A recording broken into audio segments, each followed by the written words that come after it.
कहेंगे कि हम परमात्मा हैं। हाँ, परमात्मा तो हैं, इसलिए कि ये सारा प्रपंच, ये सारा समय जो हमारा बीत रहा है, केवल अपने को उस परमात्मा से अलग समझने के कारण बीत रहा है।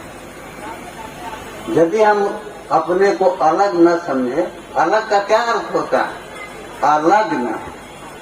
संस्कृत में लग्न का अर्थ होता है मिला हुआ, सटा हुआ। तो हम परमात्मा से अलग न हो गए, अलग समझ लिए। अरे कैसी विचित्रता है, जो हर देश में, हर काल में, हमेशा हर जगह है, उससे हम अलग कैसे हो सकते हैं? संभव है? लेकिन हम अपने को अलग समझ रहे हैं। तो ये अलग्नता का जो बोध है, जो भाव है हमारे अंदर, वो अलग्नता जब खत्म हो जाए तो क्या स्थिति बनेगी? जो तथ्य तो ये है, ये सत्य है कि हम हमेशा परमात्मा से हमारा संबंध है, हम हमेशा उनसे जुड़े हुए। तो लग्नता तो है, लेकिन संलग्नता की जरूरत। हम लग्न हैं, परमात्मा से संबंध है हमारा। अब देखिए, उस झगड़े में हम नहीं जाते, संबंध है। आप किसी के घर गए तो वहाँ कोई आपको पहुँचते ही परिचय बता दे, ये घर के मालिक हैं, ये मलकिन हैं, ये हैं, ये हैं, तो ठीक है। लेकिन उससे भी ठीक है कि अगर आप कुछ दिन रह के खुद अनुभूति कर लें, समझ लें कि कौन मालिक है और कौन लोग उसके नीचे हैं। तो इसलिए कह रहे हैं कि धीरे धीरे धीरे धीरे बोध तो हो जाता है, अनुभूति हो जाती है कि हम कहाँ हैं। और यहाँ हमारे जो चारों ओर लोग हैं वो कौन, अनुभूति करने की इसलिए बात कर रहे हैं हम कि हम परमात्मा से अलग तो नहीं हो सकते, कभी भी नहीं। हम जो भी सोचते हैं, कहाँ से अलग होंगे? अगर अलग होते तो गोसाई जी ये क्यों कहते? सबहि सुलभ सब दिन सब देश, सेवत सादर समन कलेश।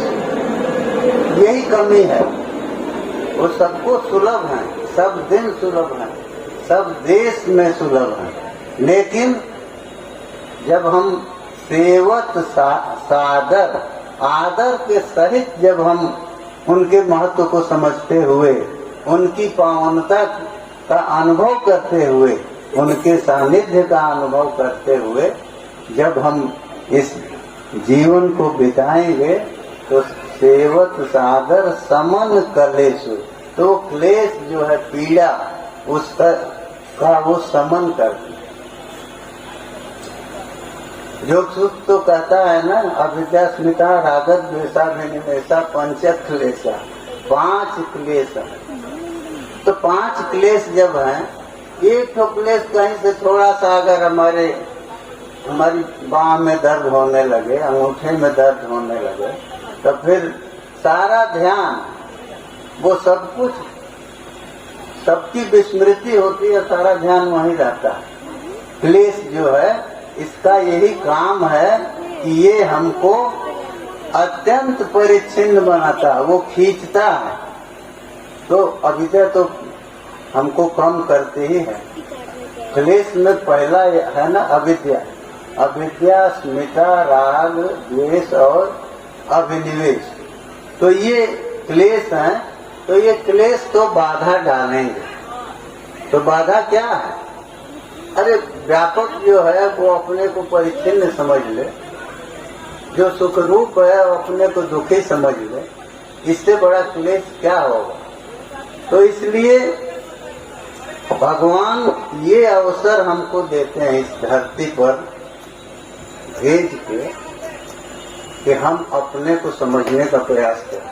ठीक है कि सबको तो भेजते हैं, कीड़े मकोड़े सब तो धरती पर ही आते हैं, ठीक है, सब आते हैं, लेकिन विवेक शक्ति जो है वो आपके भीतर है। तो उस विवेक शक्ति का उपयोग होना चाहिए विवेक का मतलब क्या होता है? अलग करना, हटाना। जिसमें हटाने की, अलग करने की सामर्थ्य है तो वो विवेकी कहलाता है। तो अलग करने की बात अगर आ गई तो कौन मिला है, कैसे मिला है और अलग करना क्यों जरूरी है, ये भी तो सोचना पड़ता है। किसको अलग करें, किससे अलग करें? परमात्मा से हम अपने को अलग कर नहीं सकते, तो फिर अलग किससे करेंगे?